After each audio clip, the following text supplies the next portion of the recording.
Assalamualaikum warahmatullahi wabarakatuh.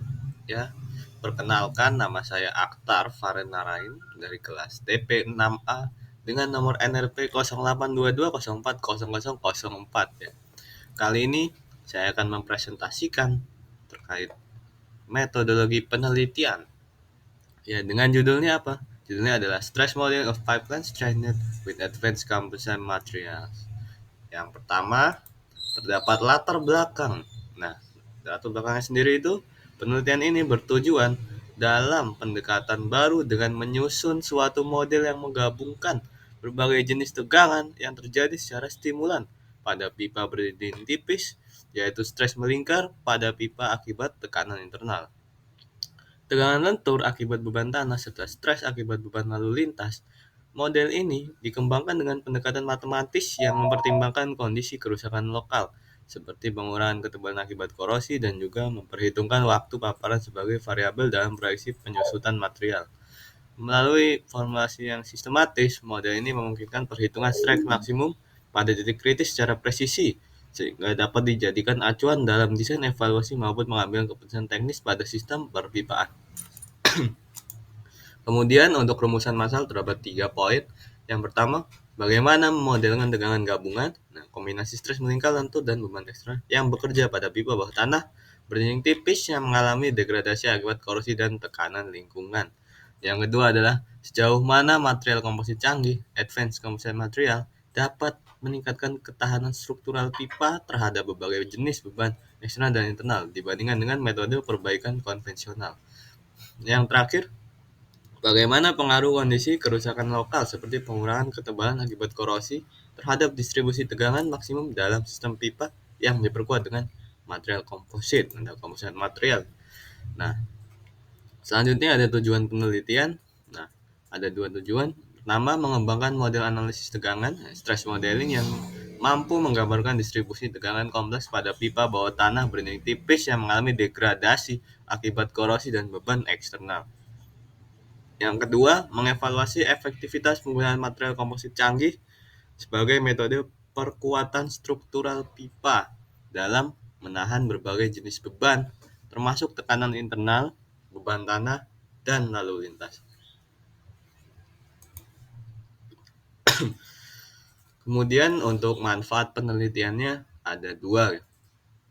Manfaat yang pertama itu memberikan kontribusi terhadap pengembangan ilmu pengetahuan di bidang mekanika struktur dan rekayasa material, khususnya dalam memahami distribusi tegangan kompleks pada pipa tanah berdinding tipis. Kemudian manfaat yang kedua, menyediakan model matematis yang dapat dijadikan acuan dalam penelitian lanjutan terkait desain dan analisis tegangan pada sistem perpipaan dengan berbagai kondisi kerusakan dan beban. Selanjutnya ada batasan masalah. Ada 2 juga batasan masalah. Yang pertama itu jenis pipa. Nah, penelitian ini difokuskan pada pipa bawah tanah berdinding tipis yang umum digunakan dalam sistem distribusi air, gas, atau limbah. Nah, tidak mencakup pipa berdinding tebal atau pipa bertekanan tinggi khusus untuk industri yang berat-berat. Yang kedua, batasan masalahnya adalah jenis kerusakan.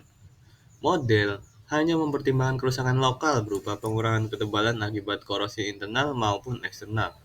Kerusakan besar seperti retakan, longitudinal, deformasi besar, atau kegagalan total tidak menjadi fokus utamanya. Kemudian ada diagram alir.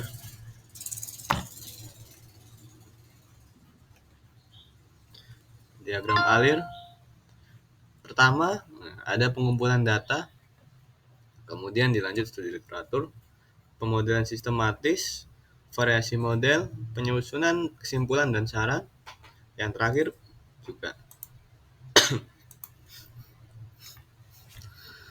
metode penelitian. Nah, ini dari diagram alirnya.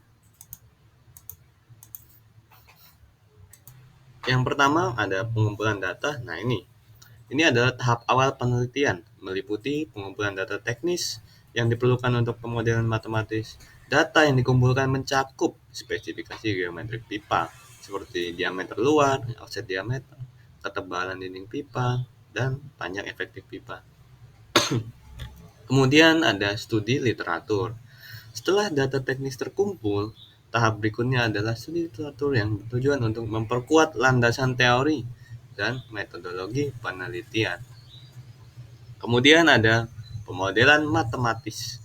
Nah, pemodelan ini dilakukan untuk menghitung distribusi tegangan pada pipa bawah tanah dalam 3 kondisi. Pertama, pipa tanpa cacat. Kedua, pipa dengan cacat. Dan yang terakhir, pipa dengan penguatan FRP. Fiber Reinforced, P-nya itu.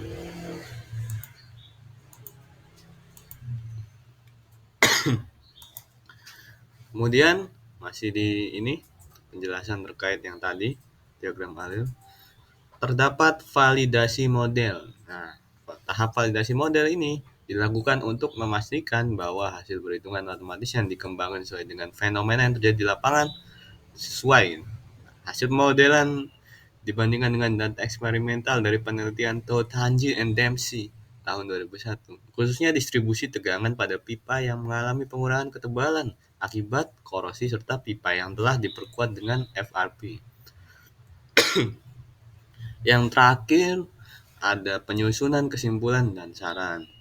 Nah, tahap validasi model dilakukan untuk memastikan bahwa hasil perhitungan matematis yang dikembangkan dengan fenomena yang terjadi di lapangan, hasil pemodelan dibandingkan data khususnya distribusi tegangan pada pipa yang mengalami pengurangan beban akibat korosi. Nah, ini kesimpulannya diambil dari validasi model. Yang terakhir ada jadwal penelitian. Nah, jadwal penelitian disusun untuk memetakan tahapan kegiatan yang akan dilakukan selama periode 6 bulan. Karena ini proyeknya 6 bulan, mulai dari studi literatur hingga penyusunan laporan akhir. Nah, rincian waktu pelaksanaan tiap tahap bisa dilihat dalam ilustrasi tabel berikut. Nah, di bulan pertama ada kegiatan studi literatur. Setelah itu selesai, ada di bulan pertama juga disambi dengan pengumpulan data teknis. Dan di bulan kedua, pengumpulan data teknis tetap dilakukan, tapi kita mendapatkan kegiatan baru yaitu pemodelan matematis. Pemodelan matematis dilanjut sampai bulan ketiga dan disusul validasi model juga di bulan ketiga. Validasi model masuk ke bulan keempat.